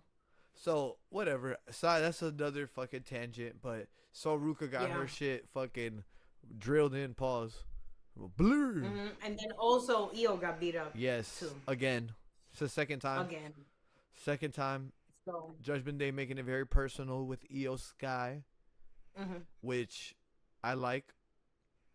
I like Io so good at what she does that Yes. She's so good at what she does. She just needs to stop doing those stupid moonsaults. That's what she needs to stop doing. The dives and all that, but hey, I mean that's her style. Oh my god, she almost broke her neck last week. So stop doing that. She's crazy. She's crazy. Yeah, she's literally crazy. Yeah. And then we have another week where the Vision is still coming on to Braun Breaker's song. It's a great song. Bro, I literally love the song. I feel like the editor. Oh wait, the editor should like take all the times that I've said that and like put it like back to back. Another week of them coming out to a song that's not their song. No, it's funny because Braun Breaker is like one of the wrestlers I know that had the most fucking theme songs since he's been in the WWE. Really? Yeah, bro, he's had a hell of theme songs. He has like fucking 3 theme songs. I've only known that one. Damn, I'm actually gonna try to play WWE 2K26 today. I still haven't played it. Damn, the one with CM Punk on the cover? Yeah, I haven't played it yet. But let's talk about the tea. Let's talk about the main segment. Okay, so the chisme is right. So we have the next thing we got the Vision coming out to Braun Breaker's song. That boy, and then we have that boy Otis was trying to put Maxine in that Gunther choke. Wait, what'd you say? Otis was trying to do what? He was trying to put Maxine in that Gunther choke. Okay, well, here's the thing, right? I just feel like this whole thing. So this is what I have in my notes, right? So the Roman. Wait. I like Maxine. Love her. Being bad. Love her. I like where we're going. Mm-hmm. Right? Give me the butt. What I don't like, and what I wrote down is Maxine needs to lean into the bad character. So this whole flip-flopping, but feeling bad for them. Can I say something though? Whole segment, it was just kind of like, oh, Can I say something though? Go ahead. She's only been bad for 1 week, so, bruh, like, okay, I understand that, but you can't just go full throttle with it. You can't be a savage overnight. You have to, you know what I'm saying? You got to harden your skin. She still has those type of feelings, even though she locked in at the end and made sure that like her man and like, the boys were good. She still has that conflicting because it's like, bro, like this is like, if this was like The Sopranos or something, this is like a guy who never whacked somebody. You know, like the first time that he whacks somebody, it might be a little sloppy. But then, you know, as they get, you know, it's so it's like that. So I kind of like it because it like makes it real. You know, like if somebody goes into a bad life, a life of crime or whatever, they're not going to be experts. As soon as they get in, they might still have some of that remorse. But what I could say that I personally felt I like can kind of see what you say too. I don't know. I feel like the romance angle that they're trying to go with Otis and Maxine, I don't like it. It doesn't feel. I don't like It that feels. at all. It Because feels. at no point did we get that. It feels forced. This feels like, I don't know if you're gonna remember, but remember in That's So Raven when Eddie and Raven started dating towards the end of the show, and you were like, "What the fuck?" Like they were just always friends, you know? Like it was like weird. Yes. Like it never gave. I'm in love with him. Like exactly. So it's like it always gave like we're just trying to help each other. You know, I'm gonna put y'all together. I'm gonna clean y'all up. Whatever. But it never gave that. So like I don't like this angle that they're going. It doesn't really need it, but at the same time, Me either. I think that they're really trying to give Austin Theory, they're trying to give all these people the vision, these people all the opportunities, so they have to put as much meat on the bone as they can. Yes. Even and though I just feel like we could have did without them. right, but even though I'm in love with Maxine. even though we who watch every week, we can kind of deduce it and be like, oh, that just came out of left field. Like you said, it could be it could be somebody's first time watching it, and then they're like, oh, she's a bitch, like, you know, like this guy obviously had feelings for her, and you know she did him foul or whatever, you know. So I loved her outfit. I loved her bad girl demeanor. What I didn't like was her flip flopping, but in the end, it was like all a trick. And what I just hope moving forward, she doesn't flip flop. Just like Liv Morgan is unforgiving. I need you to be like, channel that. Liv Morgan's been like this for years. So it's like her skin is, she's got callus on them hands. Like Maxine right now, when it comes to being a heel, she has no callus on her hands. That's the best way I can describe it. Like her hands are still soft. Like she hasn't been lifting that long. Like she's still going to the gym with the gloves. I'm sure you probably go because you're a lady and you know you got to keep your hands smooth. No, I actually have a callus on my hand right now. Callus Only gang. on this one though. I got them on both actually. Callus gang. I feel like when I moisturize my hands, but I feel like when you weight lift without gloves, it actually builds your grip strength, which is what I'm trying to do because I'm trying to get a pull up. But this is not about me. All right. So and then I also wrote down that this is the first time that I hear Tozawa talking. But then we had that conversation, right, where we were like, "Oh, why Tozawa don't talk?" And then he talked, and I thought he sounded pretty good. I thought he sounded pretty good too, but I just didn't like because because he only speaks Japanese and it's hard. Like bro. Julia, something like that. No, I mean I thought he was conveyed himself well. I just think that like it kind of fucked up when they panned to Braun Breaker and these niggas laughing at him. Like, damn, bro, like save that for Otis. Yes. Like, and then I was watching one of our members of our community. His name is Assemble Wrestling here on YouTube. Oh, I fuck with Assemble. He looks just like LA Knight. Yes, I fuck with him. So he does all the game content too. Yes, so shout out to him. And I didn't really I'm not trying to steal his opinion at all. But on my way here, I was listening to what he had to say because he did a video about Braun Breaker. And when I was watching this, I was so excited and happy because I feel like Maxine is getting her moment. And that's like all I really focused on when I was writing my notes. Mm-hmm. And he made me realize that Braun Breaker is like being faded in the background because I felt that way when it was maybe a month ago. It was the reverses were flipped. I felt like Austin Theory was getting blended in the shadows. Mm-hmm. Like Austin Theory was there, but he wasn't really getting airtime. Nobody was really talking about him. He was just kind of there. The pressure. Versus I feel like Austin and Maxine really are taking the vision to the next level. And it kind of has like Braun Breaker as like a background dancer. Okay, can I give you my opinion on that? Go ahead. So I feel like where Braun Breaker is right now, Logan Paul is supposed to be there in this feud. I feel like Braun Breaker is kind of stuck having to play this role because Logan Paul is injured. I feel like once Logan Paul comes back, they're going to have something better for Braun, more up the card. I just feel like the thing that they kind of fucked up in is like they pushed him so hard and they didn't give him the world title. So now everything that he does is going to look like a step back, a downgrade type shit. That makes sense? So 100%. So that's my opinion on it. Is like it's like saying like if he was like an artist, like his first album went fucking double platinum, and then his next album it goes gold. Still good, but it's not double platinum. So everything that he does is gonna kind of look like a step back. So I feel like once Logan Paul gets healthy, they can start to get Braun Breaker back on track, and then they can start to get him in with these guys. Because right now, Oba's passing him up. Trig, Javon is even kind of passing him up. Like yes. So it's just like it's tough, but at the same time, he's already had so much so early that it's like you gotta keep him there. You can't tease the fan base with somebody getting the world title push, and then it's just like because since Logan Paul's injured and he's technically a member of the Vision, they're not going to relinquish the titles. But the thing is that this story with Maxine and all this was already written. It's supposed to be Logan Paul, but they're not going to abandon the storyline, especially when it's hot like this and everybody's talking about it.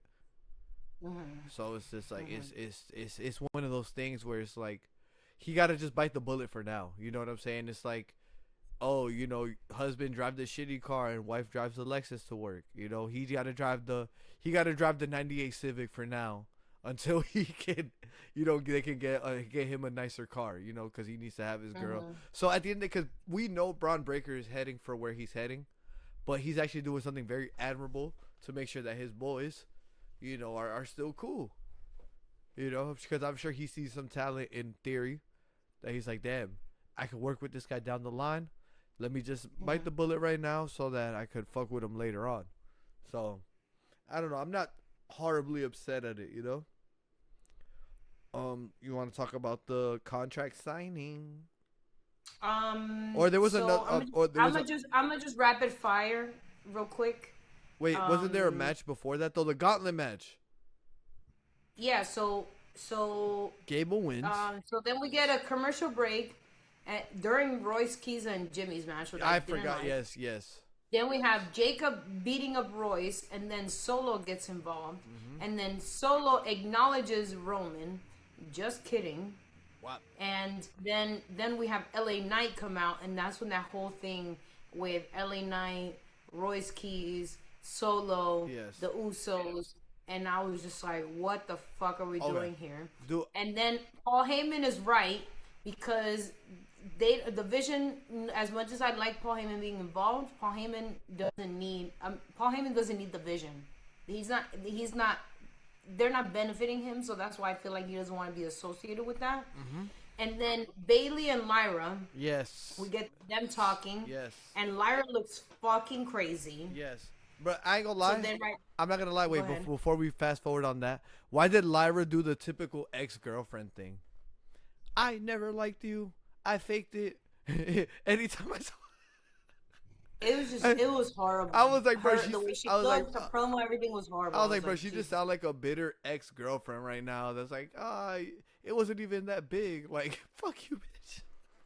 I don't like it, but I do like Bailey being the Bailey that we got this past Monday gave me Bailey after she won the Royal Rumble, and that's my favorite Bailey. And her abs look great.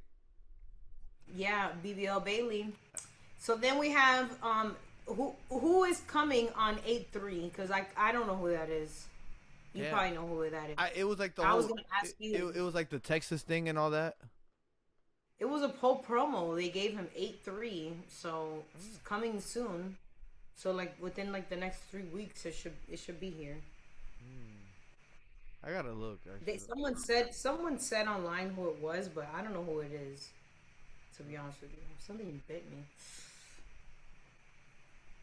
So yeah, we have a new wrestler. Oh, getting okay. added to That's the Raw roster on E3. that's Big Cass. Oh yeah, who is He that? was a I was gonna say Cuss. former tag team partner of Enzo Amore. He is a 7-foot giant, and you can't teach that. It's like a Kevin Nash Okay, type. so what? He was in AEW as Big Bill. He actually was a former tag team champion with Ricky Saints. So he was in AEW. Now he's coming back to WWE, or was he in WWE before and then he left? Now he's back. Exactly. Like, what's up with that? There we go. You said it right. He left. He left WWE. Got on he had like a really bad drug thing. Got off of it. Got in AEW. Got in amazing shape. They never pushed him in AEW as far as the tag team title, and then, yeah, after that, now he's coming back to Raw. So he's technically gonna be a tag guy, or they're gonna do a I don't know, solo because I don't know if they're gonna bring back Enzo as well. I don't know, because if they bring back Enzo and Cass, then it's like it's going up. Because Enzo will be like, okay. I'm a certified G. You can't teach that. Okay, so then we have the gauntlet match. Yes. And Dom gets cursed. Yes. And Chad Gable wins. So yes. Now we're finally gonna get the circle is closing, and we're kind of going to where it all started before Chad went into Lucha Libre, and now we can properly say that he was El Grande Americano #1 because it was revealed to us with the proof. We have proof. It's on video.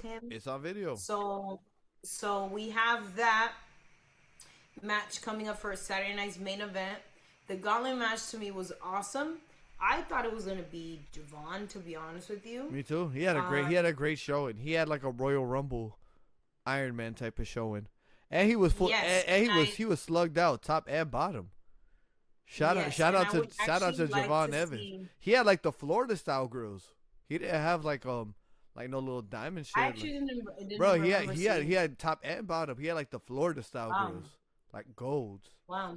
Yeah. So I actually thought he was gonna win, but then I completely forgot, because obviously the gauntlet match is like one match after the other. I completely forgot Chad Gable was in this. Yeah. Completely forgot about that. Mm-hmm. So I'm happy that Chad Gable won, and now we're gonna get Penta. Him versus Rusev was very fun to me. It was very funny, because in my head I just kept hearing Rusev. He's fake. He's fake. He's fake. Oh my god. Yeah, I mean, I thought it was gonna be I fucking love Rusev, bro. Shout out to Rusev, bro. That's my dog right there, bro. Yes, he's a good character. Fuck it. I didn't like him, and now I do. Bachka. Yeah. Yeah. So then we get the contract signing with Roman and Seth. Yes. And I feel like, honestly, Seth got cooked. Yes. Seth got cooked. And not because I'm a Roman Reigns fan. I just feel like Seth, with what Roman said, I feel like Seth should have gave like a better comeback. Promo. He had no comebacks. He had no comebacks. He had no. Bro, he had the thing about Roman is like Roman can break the fourth wall like it's drywall. He could just boom. Like if this was Wildin' Out, you know how they go back and forth with the disses? Roman won. Of course, bro. Honestly, the thing about Roman is he can go break the fourth wall and then come right back and bring it right back, and then break it. Mm-hmm. You know, like that's what it is. Because once he said that, he's like, bro, your work daddy basically runs the place, and you're still number 2. I was like, why did he call him his work daddy? Because I don't see that relationship with him. Because you weren't watching at that time. So what you got to understand is like when Triple H first took over, because what Shawn Michaels is to NXT, Triple H was that. You see how we're all like, everybody's like, oh, Undertaker should run WWE because he does so good with Triple A. Oh, I didn't know that Undertaker was running Triple A. So okay, so I thought Rey Mysterio was running Triple A. They're working together, but got it. Triple H was the guy in NXT. His first NXT guys were the big 3: Mox, Roman, and Seth. Which those were like the first guys that like Vince listened to him to push these guys. So they've always been very close. Like they've always been very close, and I guess he's saying like that out of all of them, he's had the closest relationship to Triple H. So that's why he's saying like it's like his work daddy. Like bro, like everybody's had like work mom or work dad or whatever the fuck, Like Yeah, when he said that line, I was just like, it was a burn, but obviously, like, it's not just about the burn. Like me, I'm just trying to like dig a little you're bit trying to deep, understand like, why did it burn? why did he say that? Yeah, no, because he's You know, Rollins is like one of the closest with H. because I never seen him like acknowledge Triple H in a promo or like I mean, but he does the pedigree. He does the him or thank him he or does nothing. he does the pedigree. Yeah, but I also like as wrestlers as they age out and they retire, wrestlers take other wrestlers' moves in honor of them, just Right. like Chelsea does the Unpretty Her, which is basically Christian's Unprettier. Christian's old move. Well, it's still his move, but yeah, I mean, does he do it in AEW? yeah, Okay, so yeah, so in honor of Christian, she does that move, right? And then you have like, I feel like all of the Samoans do the Samoan drop in honor of their legacy and all of the other Samoans that wrestled before them. That's why I ask you, why does nobody do the stink face? nobody wants to see that in 2026. I do. Nobody wants Even to if see that. even if it's with pants on, I think it'll be hilarious. Nobody wants to see that. No grown man wants to see another grown man shake their ass in another grown Even man's if face. Nia Jax did it, On the female side, they could do it. On the female side, yeah. But they would. none of the Samoans do the stink face. No, Nia Jax does it. No, she doesn't. No, the stink face. They all do the same, the one where they put them in the corner and then they run and then they hit them with the butt. Yeah. I've seen that before. the but Umaga. nobody does the stink face. No, Nia Jax has done it. She does it on house shows actually. Yeah, I remember when we last house show we went to, Nia Jax tried to jump into Charles Robinson's arms and they both fell. He is not equipped to handle all of that. Oh, that shit was the funniest shit ever, bro. Oh my god. Damn, I'm He's fiending not to go. equipped for I that. want to go to another wrestling show. I know. There's one coming up this month here. I might go. It's What? up in the area. What you saying? The Raw, right? Isn't Raw coming, bro? You better fucking go. Bro, you better I fucking haven't go. looked at the tickets yet. Bro, just go. Get a little 300 section, and just chill. Go enjoy the show. Let me look at the tickets right now. Yeah. Well, should we just get into clips? Might as well. I mean, yeah. Already. Because I gotta. Yeah. I don't really have a lot this week at all, to be honest with you. So.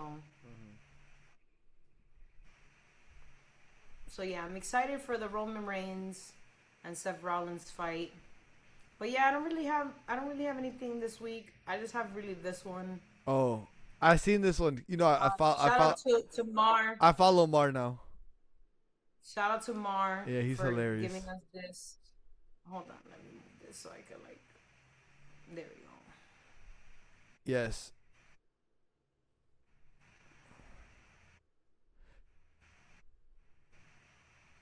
Yeah, we talked about that last week. I'm at Target right now, looking at wrestlers, and look at this. They got Solo Sikoa in the box. That's Jimmy, gang. Yo, that's crazy, bro. This is not Solo. I'm thinking that I'm tripping. That is not Solo. That's Jimmy's face on the Solo Sikoa box. I don't know if somebody God. opened it. Look open. It just look a little dented. But gang, this is Big Jim. Yo. Not Solo. What are we doing? That's hilarious. Yo, Yo. I'm at Target right now. So yeah, I don't But- really have any like clips this week. Should I go on like this one, Nah, this you page? ain't gotta force it. I mean, if there's nothing, let's see what they got. Okay, so Wrestling News Co. Wow. Andrade has MJF's Dynamite Diamond Ring. How you know? Wow, how did he do that? How you know? This thing Andrade has revitalized his career in AEW, and I love to see it. Andrade he's is actually so a wrestler that like I have a very special connection towards, because anytime that I've been to a live show, he's been there, WWE or AEW. I went to his AEW debut the first time, and then I went when he surprised everyone the second time. So like, I fucks Miami. We fuck with you, Andrade. That's hilarious. Oh wait, don't tell me. Oh man, R.I.P. Crush. Wait, Hope's Crush could. Okay, no, I thought Crush. I don't even know if Crush is alive or what, but. Wow, is this Eric Bischoff? Yeah. So basically, look at Jeff Hardy's face. He was fucked up, and then Sting had to like force pin him. Oh, it says 2011. Yeah. Oh, Jeff Hardy says Victory Road 2011 incident still haunts him. That's really sad. Bro, it was fucked up. Moana 2 didn't do well. Oh, wait, yeah, let's talk about the T actually. Wait. Go back out. Oh yeah, I like this movie. Back out. I like this movie. Yeah, me too. Back out. Click on this one right here. Me chin. This one? Yeah. Oh, I didn't know that I'm single again. she was divorced with him. Back They on were the married. prowl. I didn't know that. I thought he was perfect. Because I found out about this guy. I found out about this guy from Keith Lee. Because he's in AEW. Yeah, but he's not the food. That's not the food Keith Lee. That's another Keith Lee. But yeah, Me Chin. I didn't know they were married. Me Chin is single. Mia Yim on the market. Well, maybe you have a chance. Hey, she likes to play Street Fighter too. She be playing Street Fighter on her Twitch stream. I'm just saying, you know. Is horrible. Valkyria. This is look at her. She looks like no. I think she's pretty though. She's very pretty, but obviously she's supposed to look unhinged, and yeah. she literally looks crazy. Yeah. That's crazy though, cause she's gonna be like the Rhea Ripley for them. Yeah, her body on point, outfit on point, attitude on point. I just need her to keep this up. Yes, with the that's what I need. Ponytail on point. Everything was on point. Yeah. So, Heads of Phoenix. Oh yeah, Jalen Brunson and Roman Reigns gonna be in the building together. Oh yeah, so that's another thing too. I guess they're just gonna have like a promotional session. No, right? they'll probably beat somebody up together. Who knows? I hope, but it's like fucked up because the comedian. This should be Danhausen. This should be Danhausen with Jalen Brunson. What are they doing? Yeah. What are they doing? In case you have an extra 10.5 million, we could buy this. Hey, you know what? I think we got that lying around in our family trust fund. Oh my god. Oh damn! Let's see. Vikingo got injured. Triple A vacates the Latin American Championship after El Hijo de Vikingo knee surgery. Wow, I didn't even know he had knee surgery. Me neither. That's crazy. Oh yeah, I guess we could talk about this. This was horrible. Yeah, I mean, I know we're not talking about wrestling, but it's still combat sports. Bro, once I saw the mohawk, I knew it was over. Well, here's the thing, right? I was trying to figure that out when I was talking to my husband about it. So I want to know. This is just my opinion. Mm-hmm. So when you get injured, you can rehab yourself back to health, right? But there's certain things that you are now limited to, because if you push yourself beyond those thresholds, you basically irritate your injury again. You over rehabbed it. No. So you can get to a point where you're not in pain anymore, but you can also get to a point where you cause a flare up. Yeah. And as somebody who's never broken a bone, I don't know if you go back to normal. You know what I'm saying? Yeah. Like, I know for your toes, you don't go back to normal. If you break a toe, like, that's it. Or if you the only thing you could do is your fingers. But for your toes, like, there's, like, no cast or nothing. Like, so if your toe heals a little bit crooked, that's how it's going to stay. Unless you get surgery to, like, make it straight. Right. But they don't really have a cast for your toes. So, like, I guess my question is that, do you think since he already broke his foot or his ankle, whatever it was, or tore, whatever. But it was. If he did that again, it was the opposite leg. I don't know, what I would like to see is our community, because I know our community is very much meshed with this community of, MMA and WWE. I need somebody on the internet to make the video of him when he got hurt the first time and a video of him the second time, like side by side. Yeah, but it's a whole different leg. It was the other leg. It was this injury was more of a knee injury. The other one was more like his fucking femur went like kabloo. Because my whole thing is that even him running towards the cage, him running towards Max and doing that knee, it had nothing. Yeah. It didn't even like. It's like he was trying to. Like nothing. He was trying to throw a Hail Mary to just end it early. But it didn't even like touch him. Yeah. It wasn't even close. Exactly. So. Yep. Looks like that's it. Looks like it was a pretty. So yeah, I just kind of want to leave on this note.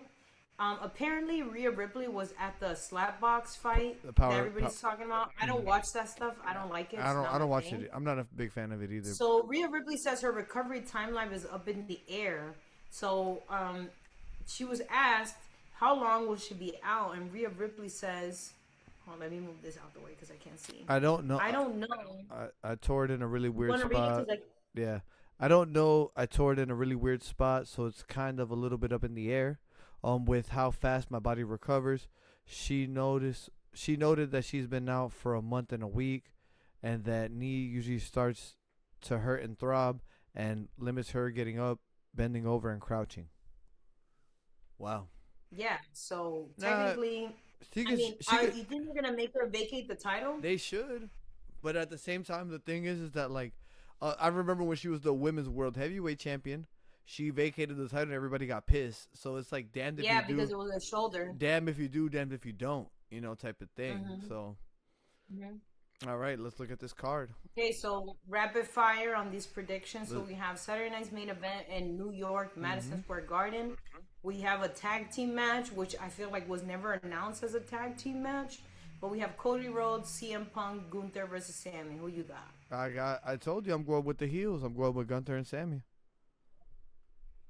I don't know. Two guys who deserve the title. Two guys who deserves the title shot, and this guy Cody Rhodes does not deserve the title shot. Yes, he was the champion, but he got pinned. But he was not the last guy to get pinned. Sami Zayn was, so he deserves the title shot. I guess. All right. Fatal 4-way. Then we have which I didn't know that this was gonna be a match on the card. Fatal. I feel like we've seen this fight 3 times. That's why third time is a charm, baby. Fatal Influence. So here we got Fatal Influence, the Fatal 4-way versus Paige. They get Pre Bella. Oh my God. Hey, that Pre and Bacon. That's funny because that could be their nickname though. Preach. Pre Bella. Oh my God. So Paige and Brie. Oh my goodness. Yo, Paige looks. Who you got? Paige looks great in that picture, right? She does. Okay, I'm going with Brie Fatal. Looks weird in this photo. Yeah, I'm going with Fatal Influence. I want the other Bella to come back and like fuck up their fight, so then she could like take her spot or be like, your time is up, and like start a whole feud with Paige. I would like to see that. We will see. All right, what's next? I need Bayley to win. So we have Bayley versus Lyra. No stipulations, no nothing. They're just fighting. We're going with Bay Dog. We're going with the Bay Dog, BBL Bayley. I'm going with Big B. Big B by whatever she wants. And then this is another thing, right? At no point was it mentioned that there was going to be a no disqualification match. When was this announced? Because I literally read it. Bro, Danhausen is going to pull out every fight. He's going to put every antic out in the book. It better be a no DQ. But remember, he was on the phone with somebody. Exactly. That's it. Who's going to be the... Zach, I'm telling you, Zack Ryder. Matt Cardona said that nobody was on the phone. He goes, yeah, I was talking to somebody on the phone. I'm telling you. So I expect a very big surprise from this match. I'm on the phone. And I didn't know that it was going to be no disqualification, to be honest with you. Nah, it's going to be. It's going to be. So I'm on Team Danhausen. I'm going with the DH. Give me Danhausen in 5. Okay. Yeah, give me Danhausen. They're not gonna let Danhausen lose in New York. That crowd is gonna go crazy for him. Oh yeah, because he's the king of New York right now because Ex- he's the one that ended the curse. Exactly. So, yeah. But hey, I'm excited for that yeah, we did it. this weekend. We're here. We talked about the wrestling. The conversation was had. Shit. The great conversation, super fun. I'm excited for Saturday night's main event. Yep. Catch me at Baby Rose Pizza. Whatever. I think it starts at 5. So yeah. Pull up on the kid. Come have some fun, some pizza, and some bingo. And then if you have any announcements to say, Shit. you can go ahead and say them. If not, take us out. What do I got coming up? This Friday, I got a show at Tall Boy. Y'all make sure to come see the boys. Sound Clash. Ivan L performing. Alice Mar. I don't even know. There's a lot of artists performing. We're all there. I'll be DJing till close. July 25th, Guerrero's Boxing, man. Y'all make sure to be in the building. It's fight night. We're going to have tacos. We're going to have drinks. We're going to have fighters. We're going to have content creators. We're going to have everything. So pull up. But other than that, I mean, we love y'all. Ladies and gentlemen, this has been the Dominican Dropkick episode 15. Thank you for coming for our Quinceañera. Y'all make sure to go ahead and enjoy the open bar. And the food will be served shortly. Don't forget to like, comment, and subscribe. And let us know your predictions on this weekend Saturday night main event. What do you guys think about Smackdown? What do you guys think about Raw? What do you guys think about the new person that's coming on 8/3? Big cast, baby. And even if leave us a comment. Even if this comes out after Saturday night main event, let us know how bad predictors we are. We like to hear that too. Oh, okay. Any discourse is welcome. Exactly. So, con mucho amor, and until next time.